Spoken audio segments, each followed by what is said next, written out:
இரவு 2:30 மணிக்கு ஒரு சடடென்று விழிக்கிறீர்கள். தூக்கம் பறந்தது. நிம்மதியா இருந்த மனம் ஏன் இப்போது கனமாயிருக்குது? இது சாதாரணமா? இல்லை. இது ஒருவிதமான விண்ணக அழைப்பு. தேவன் சிலரை இரவில் மட்டுமே பேசுகிறார். அந்த சிலரில நீங்களும் இருக்கலாம். இரவில் உங்கள் தூக்கத்தை கடவுள் கலைக்கிறாரா? அதுக்கு ஒரு ஆழமான காரணம் இருக்கிறது. ஏனெனில் அவர்கள் உயிரின் அடுத்த கட்டத்துக்கு நகர வேண்டியது. அவர்கள் வேண்டுமென்றல்ல, ஆனால் தேவன் திட்டமிட்டிருக்கிறார். யோவேல் 2 சொல்கிறது, இறுதி நாட்களில் நான் என் ஆவியை உங்கள் மேல் ஊற்றுவேன். இது ஒரு சின்னம். தேவன் உங்கள் உள்ளத்தை ஆழமாக வேலை செய்கிறார்.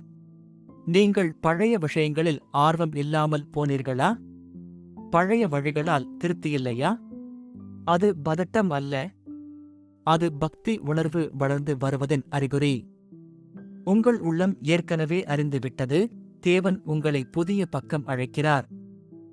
இந்த மாற்றம் சில சமயங்களில் குழப்பமாக தோன்றலாம். ஆனால் அது உங்கள் ஆவிக்குரிய வளர்ச்சிக்கு அவசியம். இரவில் எல்லாம் அமைதியாக இருக்கும்போது அதுதான் கடவுள் பேசும் நேரம். 1 இராஜாக்கள் 19 சொல்கிறது, அந்த காற்றின் பிறகு ஒரு மெதுவான மெல்லிய சத்தம். அந்த அமைதியில்தான் தேவனின் சத்தம் உள்ளது. அதை கவனமாக கேளுங்கள். உலகத்தின் சத்தம் அடங்கியிருக்கும்போது தேவனின் குரல் தெளிவாக கேட்கும். அந்த தனிமையான தருணங்களில் அவர் உங்களுக்கு வெளிப்படுத்துவார். இப்போதெல்லாம் நீங்கள் பரிசுத்தமான விஷயங்களை அதிகமாக யோசிக்கிறீர்களா? பிரார்த்திக்க மனம் கவரப்படுகிறதா? அது ஒரு டிவைன் இன்விடேஷன்.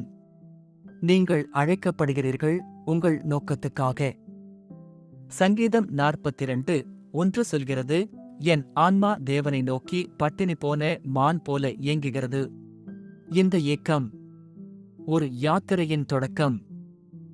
இது உங்கள் ஆத்துமாவின் தாகம். தேவன் அதை உணர்த்துகிறார். தூக்கம் கலைத்தல் என்பது வெறும் உடல் பதட்டம் அல்ல, அது ஒரு ட்ரெய்னிங் கிரவுண்ட். மோசே 40 வருடம் வனாந்தரத்தில் இருந்தார். தாவீது ஆட்டுகளோடு தனிமையில் இருந்தார். அதன் பிறகுதான் தேவன் அவர்களை பயன்படுத்தினார். இப்போதும் அதே பாணி. தேவன் உங்களை தனியாக எடுத்து உங்களை உருவாக்குகிறார். இந்த தனிமை உங்களை பலப்படுத்தும். உங்கள் விசுவாசத்தை ஆழமாக்கும். தேவன் உங்களை ஒரு பெரிய காரியத்திற்காக தயார் செய்கிறார். அந்த தூக்க கலக்கம் உங்கள் பாதையை மாற்றும் ஒரு டிவைன் சிக்னல் ஆகஸ்ட் இருக்கலாம். அதை முந்திய வேதனையாக நினைக்காதீர்கள். இது ஒரு அழைப்பு. உங்கள் உள்மனதில் தேவனின் குரல் ஒலிக்குது. Be still and know that I am God. சங்கீதம் 46:10. இப்போது அமைதியாயிருங்கள். அவரது திட்டம் உங்கள் மீது வேலை செய்யத் தொடங்கிவிட்டது. அவர் உங்களை கைவிட மாட்டார். இந்த நேரத்தில் அவர் உங்களோடு இருக்கிறார்.